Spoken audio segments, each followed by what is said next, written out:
It's time for an update. The last video was a month ago, April 17th, the 5th month anniversary of Thomas's accident. And I posted a video on that day. I seen that when I had came in here to, look at the TikTok. And also that day, I joined a Facebook group that is like a registry. They maintain these databases of organ donors and organ recipients. And I added Thomas's information to it that day, and I'm going to show you the post. This is the post. You can see, the pictures of Thomas. I hand wrote these letters because it was so important to me that when they were received, people would, feel the effort that I put into it. My goal was that no one that read a letter would feel a type of burden because they had received my son's, organs, my 19-year-old son. And I can just imagine how that would feel to do that. So that was my purpose of these letters. I handwrote them.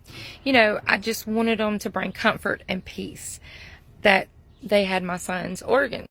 So let me show y'all the post I seen on May the 17th around 11:20, I don't know, and it had been 18 minutes since she posted it. Let me show you this right here, my letter to my Thomas's heart recipient. The most, like, when I seen this, I was just, I can't even describe it. Like, it was just so much. I felt I will never ever be able to describe or recreate that feeling again, ever. So Beth, my Thomas's heart recipient's wife, had posted it. I immediately sent her a message, but I think I said like OMG. And I was like, oh girl, pump the brakes, slow down. We can't overwhelm these people. And so I sent her another message saying, I'm so sorry. I'm going to respect your space. I just so excited I couldn't breathe. And then I made a phone call. I called Josh and Polly. Josh is my best friend Polly's husband, and he received a liver on December the 31st, 2020. And that journey, Thomas and I were on them with that journey. Ori lived with us for months while Josh was in Atlanta in recovery. And anyway, so we talked about it for probably 2 hours. It was just an amazing night, and I just will never be able to recreate that moment. I will never be able to describe it. So the next morning when I got to work, I just could not contain myself. In our morning meeting, I told all my coworkers about it, and I was just dying to know these people, but I had to, let it be at their pace. So I took a picture and sent it to Beth, the recipient's wife, and this is the picture. This is the back of my badge at work, and I literally use that to tell people about Thomas. Like, it ain't nothing for me to flip it around, and if the situation's appropriate, this is Thomas. Let me tell you about him. Let me tell you about organ donation. Like, I use this picture. And Beth sent me back this picture, the one, this is the recipient. I purposely not said his name. I'm going to. This was his hat. And that's a match, like that right there was just incredible. That day was just one of the most surreal days of my life. So let me tell you about the man who received Thomas's heart. This is Jason, and he was the recipient of Thomas's heart on November the 22nd, 2021. Those are his 2 grandchildren that he's adopted and is raising. Just an incredible man. As I learned his story, it just became so apparent to me that, this is the heart that was meant for him. And I texted his wife, Beth, throughout the day, and by the time I got off from work, like, I hadn't even spoke to him yet. I'd just been texting Beth. And anyway, we did a FaceTime call that night, and it was just the most, I just can't describe it. I can't. But like, to know that Thomas's heart, a heart that was created in my body, was now in this man right there, that man. And because of that heart, these grandchildren wouldn't lose their dad. I mean, they call him Dad. And, you know, I just, there's nothing your child can do, I can promise you. I thought I had reached the cap on Proud of Thomas. No, there is no other thing greater than a child can do than give life. And, you know, this process, when this started, that day, the last 2 nights have been just so transformative for me. Like, I absolutely feel so whole again.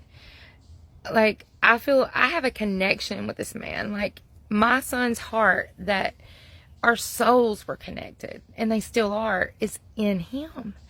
And his family, his friends, they're just all so incredible. And I have absolutely gained a whole nother family. I mean, we were laughing the night that we FaceTimed that first night, because he was saying that he had asked about if he could donate his heart, you know, which is Thomas's heart, and they told him he could. And I was like, oh goodness, Lord, let's sign something so I can keep up with heart, you know. But, you know, it was just natural. It is natural. And I can't even begin to explain it. I've always said to people that the organ donation is what has given me peace about this.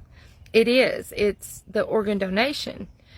And to now, you know, feel it come true. It's so true.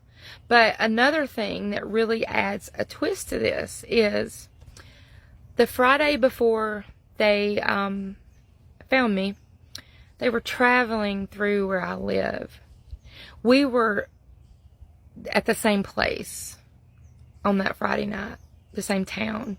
They spent the night that night in Calhoun, where we moved from, which is, you know, 40 minutes up the road. Like, so you can't deny that this, and they live like 9 hours from here. It was not, you know, just a coincidence that they were passing through. Like, it was meant to be. So let me tell you who this is. This is Jason and his son, Corey. Corey passed away last year, a few months before the transplant. So this man that has my Thomas's heart also understands what I feel. And when he told me that, I was just blown away, because he knows what I feel.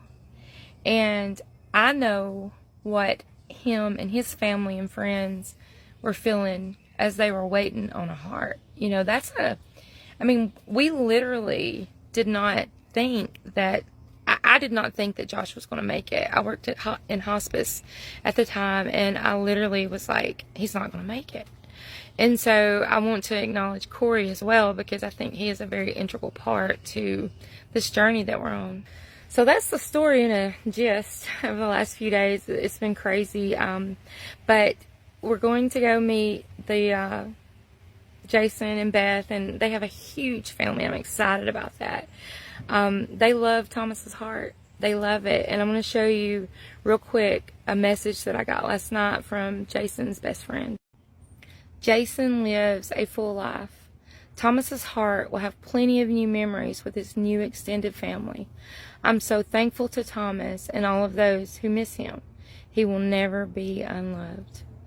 Like, that's the truth. And it was the last 2 days, and then this right here is, I'm whole again. I truly feel whole. Like, my heart is not empty like it was, and I'm so excited for this journey. You know, we've got just a lot to look forward to, and Jason summed it up the best with a tattoo that he got, and it's 11/22/21, and the beat goes on.